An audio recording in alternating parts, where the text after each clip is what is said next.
We're called the second chance state. But yet, most of us have never had a first opportunity.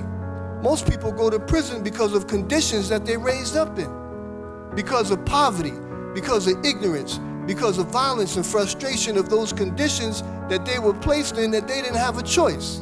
We're not different just because we're convicted felons.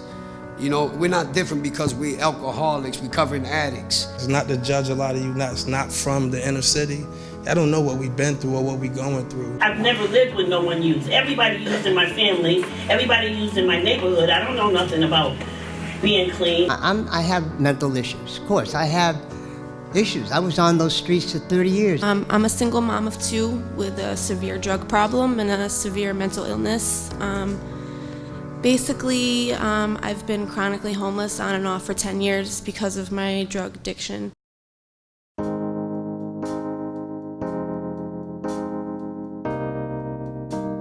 It's absurd to think that we have people incarcerated and we send them out with no money, no place to live, no identification. Providing access to housing for someone coming home from incarceration is key to successful reentry. When you provide housing and stability, people become stable, they get jobs, they restart their lives. You're not going to be able to get to that job interview if you don't have a place to take a shower, get dressed, look in the mirror, and say, I'm going to do this today. My financial stability will depend on me getting housing. When I first came home, I did had a lot of doors shut in my face when it comes to housing. I filled the application out, sent it through the mail, and never got nothing in return. I called 211. I was on the phone for exactly 57 minutes for the woman to be on the phone with me for 3 minutes to tell me to call her back when I was sure I had exactly nowhere to go. I don't fit the criteria, or I have too much money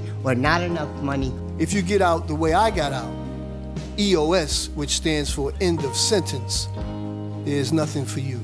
And what else am I supposed to do? It's cold as hell outside. We all have families.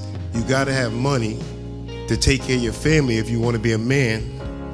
So you back to the streets. What am I gonna do? The only thing that I do know, steal and be with men and do all the other stuff. And I'm tired of that. And I know that in 2018-19, if you go out there in them streets, you're gonna die.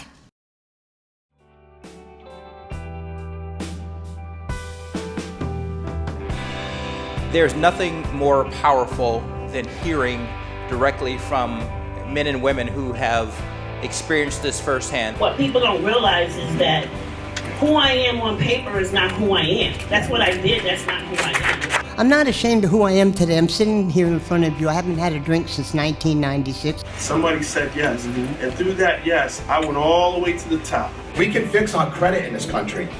You can have a bankruptcy and come back with 800 credit. I did it. But you cannot come back from one mistake that you made in your life. Today, glory to God, I have my own house. I am a landlord.